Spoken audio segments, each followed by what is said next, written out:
What's going on, you beautiful people? Welcome on into tonight's Union match preview as we're looking ahead at Wednesday's matchup for the Philadelphia Union.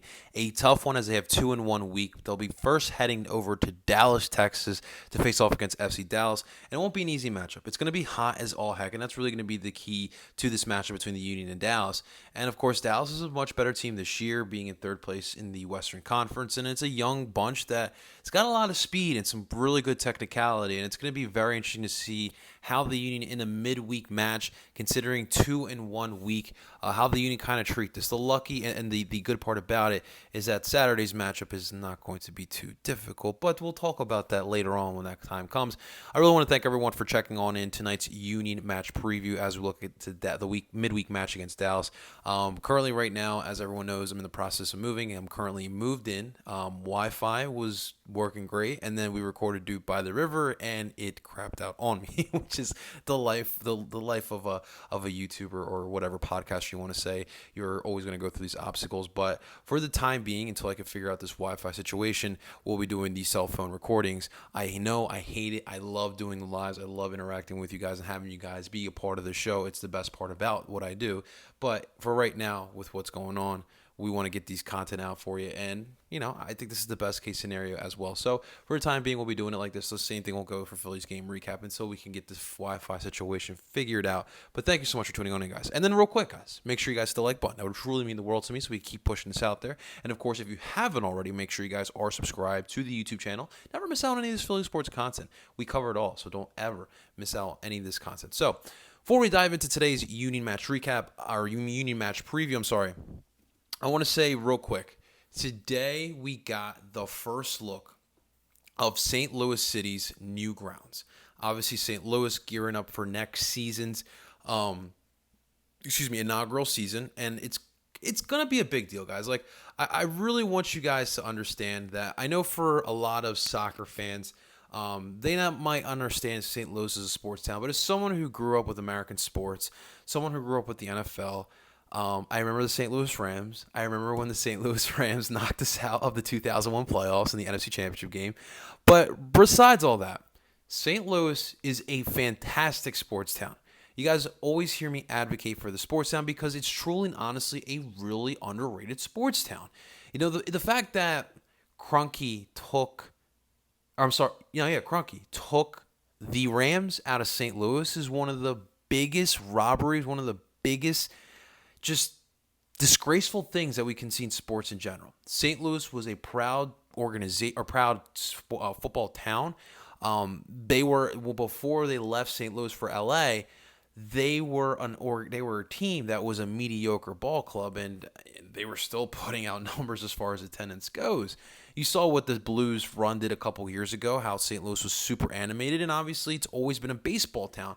And we saw the glimpses of what Taylor Twellman and a lot of MLSers put out there as they were in Centene Stadium. This bad boy, from my understanding, is located right outside, just on the outskirts of the city, but this is an absolutely beautiful ground. It kind of does also follow the new mantra, the new trend of European grounds. It's got the square look, very open feel to it, the glass on the outside, and it's very sleek, and I think it is absolutely beautiful. Obviously, the standing rails is something that you also can realize as well. For a lot of supporters groups, they're obviously going to love this. This is something that a lot of Sons of Ben members and Keystone Ultra members have also asked for here in Philadelphia, and you are seeing how this has actually been beneficial for a lot of these young MLS cities. So I'm excited for St. Louis. Ready? I'm gearing up to make my first trip out to St. Louis because it has to be done. I gotta check out this great sports city. Philadelphia is obviously the best sports city in America, if I may say so for myself. But St. Louis is also going, so I definitely want to check that out. So congratulations, St. Louis, gearing up for it. I'm excited, and you guys should be as well. But let's get to the MLS that is today. And as the Philadelphia Union take their big 4-1 victory from Chicago and they head on down to Dallas, this is going to be a tough one. Look, Dallas is a team that over the past couple years, it's been evident, kind of like the Philadelphia Union, been developing the youth around the area and have been able to sell in a lot of good pieces. The Chris Richards, the Weston McKinneys, the Ricardo Pepis. The list goes on and on. This team knows how to develop talent and knows how to sell it on.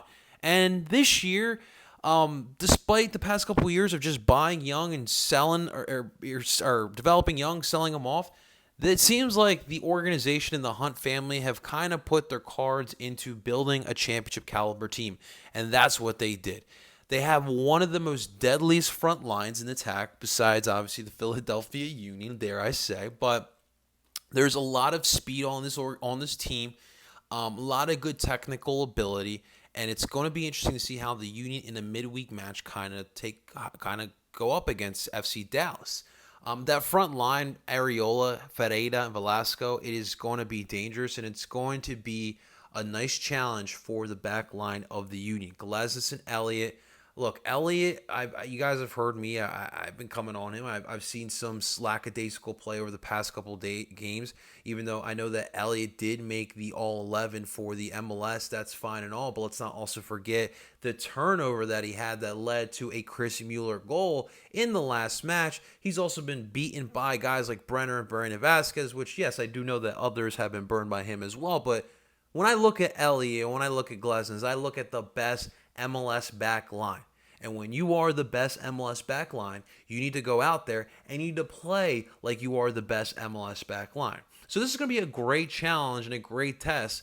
And I'm curious to see how Jim is going to play this, because when you're talking about a midweek match in Dallas where it's going to be hot, even though this will be a night game, if you guys heard my interview with Buzz Carrick of Third Degree Net, it is still going to be hot at 8 o'clock at night. Like it's a very, the way the stadium is built, it still contracts a lot of heat. So the name of the game in this one is staying alive and staying fit for 90 minutes, because this is one of those games where it can be like a 0-0 or a 1-1 for a majority of it. But if you don't keep up, you don't stay composed, you don't stay mentally strong, all it takes is one mishap and it could turn into a goal for FC Dallas. It could be the difference of 3 points or 1 point, or dare I say 0 points. This is going to be one of those games where it's truly going to test you mentally. It really, really is. Obviously, for FC Dallas, they also have brought in Sebastian Leggett, who we also did see literally like a month ago with New England. Obviously, we all know New England kind of blew up their offseason plans. They sent over Leggett to Dallas, which did look good in the first 2 games that he's been with them. Josie Altidore goes to Puebla, and he scores a goal in his first debut with Puebla over in Liga MX. Besides Leggett, you also do have Paxton Pomykal, which, from my understanding, he is expected to start. And this is a kid that, listen, 2019, you ask a lot of USMNT people, it was Brennan Aronson, it was Paxton Pomykal for the future of the midfield for the U.S. men's national team. Obviously, things have changed. Brennan's turned into a winger, and Paxton Pomakal's been dealing with injuries. Still a very talented player, but injuries have been hurting him. He's been dealing with some hip stuff, and at a young age that he is at 22 years old, soccer world, that's prime age. That's the age where you get transferred over to your big club, to the European clubs, and it kind of does feel like it's starting to slip in his grasp, the opportunity, the dream of playing in Europe. But I would expect for him to start here, and he's been fitting in as that type of shuttle midfielder, that number 8, that box to box midfielder, dare I say. And when you look at the way this team kind of lines up, their manager Nico Esteves, who is he's a La Liga guy, spent a lot of time in La Liga with Valencia, Villarreal, and clubs like that. But he's also been an assistant under Berhalter, and he's also been an assistant with the U.S. men's national team. So a lot of the principles and the philosophy of Dallas kind of goes hand in hand with the U.S. men's national team. They run that 4-3-3. It's not a team that's looking to pressure you and looking for those turnovers, kind of like the Union, but they will force those turnovers and they will move with pace. They like to dictate the pace of the match, and when you got speed guys like they do, they play with a non-prototypical number 9. Jesus Ferreira is more of that holding 9, or as Buzz Carrick would say, he's the pressing 9 or the pushing 9.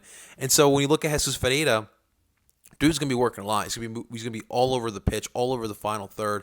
and that's what makes them so dangerous. And especially off of quick breaks, when they're moving with pace, with Velasco, Ferreira, and Areola, they have that chemistry built up, and you're going to see a lot of just interchanging passes with those three.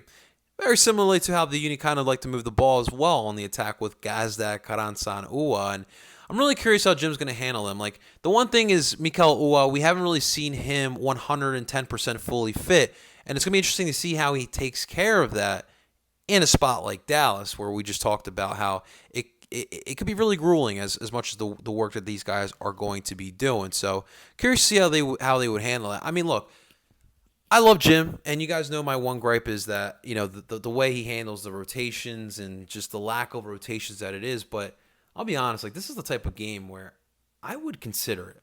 Like, I know you guys are like 50-50 kind of split on how you feel about Corey Burke, but this is like a type of situation that I would like Corey Burke to kind of be in.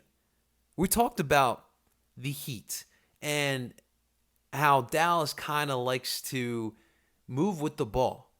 And I think, like, in this type of situation, Corey Burke, using his speed, using his strength. Now you have Matt Hedges and Jose Martinez. I think that's his name, Jose Martinez. Jose Martinez. These are two defenders who are not the biggest. All right, Matt Hedges is actually 6'4", but he doesn't have the speed. And then Jose Martinez is and I just lost it. I thought I saw Jose Martinez was like 5'8" or 5'9", but regardless, Corey Burke, this could be a situation where he can use his speed, his strength, and his size to get behind. And then, of course, what's worse than going up with 60 minutes of Corey Burke and that strength and that speed than going 30 minutes of a fresh Mikel Ua? Like, I know this is like a crazy thought. I know that Jim Curtin might not go through with this, but I would love to see that. That is something that I would personally love to see. Give me Burke, give me Carranza for 60 minutes, and then give me a fresh Mikel Ua for 30 minutes, and I think that could be very deadly. Obviously, the other thing that we are going to keep an eye out is the midfield. Obviously, Jim made the decision of starting with Jack McGlynn again, and again, it resulted in a big win. Now, you were at home, and granted, and Jack McGlynn wasn't as active in the game that we've seen in the past, but it's the threat. It's knowing the vision, and you did see some nice passes still in that game against Chicago, and I think that going forward, again, Jack McGlynn needs to be in the starting lineup. The question being is who plays at that 6. Now, I do think that Wednesday and Saturday, they have to be different number 6s, and I think that for tomorrow, you go with El Brujo Martinez to start it off. Get El Brujo Martinez in here. It's a different situation here with the way that Dallas likes to move, but I would expect El Brujo Martinez to drop back more in the defense, and obviously he's gonna have to deal with guys like Jesus Ferreira, obviously Paul Areola, Velasco, and of course those midfielders that will creep up, especially those two 8s in Paxton Pomacall and Sebastian Leggett. So El Brujo Martinez is going to have his hands full, and I think that this is going to be a great opportunity for Brujo Martinez, who, look, I won't say that he's in Jim's doghouse, but I do sense that Flock has a little bit of an edge over Brujo Martinez. Because, look, the best ability is reliability, right?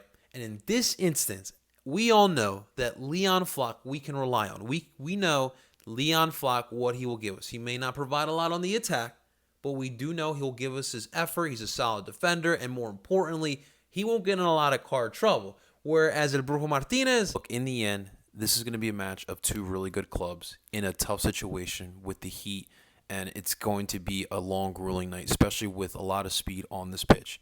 It's going to come down to who can last the longest. And obviously, the Union, I don't know if they're going to be able to play their physical game like they always do. It's going to be more of an ability to keep up with Dallas in a sense. I think that in this one, it would be best suited to play for the point. And I know no one wants to hear that because everyone would like to go for 3 points. But when you got 2 matches in 1 weekend, I think that the second match is going to be a little bit easier. I think that this one, you come out, you just try to find a way to get that point. If you got the early lead, you do everything possible to keep that lead.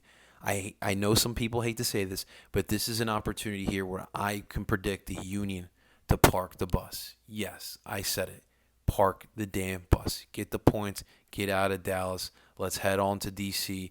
and let's see where this team can take it. In the end, I do see this team getting a 1-1 draw. And if you leave Dallas in a midweek match with a draw, you should be happy by all freaking means. But hey, it's Philadelphia, and I know no one will be happy about that. So thank you so much for tuning on. That's going to do it for me here tonight. I appreciate everyone checking on in despite my circumstances, I guess. Not much. What am I saying? It's not a bad situation. We're still talking Union. We're still excited. The Union are playing good. Phillies just won, so what's there to be mad about? But I got a 1-1 draw. In the comments, I want to know what you guys think will happen in tomorrow's match against FC Dallas. Should be a fun one. Guys, thank you so much for watching. Make sure you guys hit the like button, subscribe for more Philly sports. And, of course, as always, I go by the name El Parcero Philly, and I'm telling you guys to do on. Let's get it, boys and girls.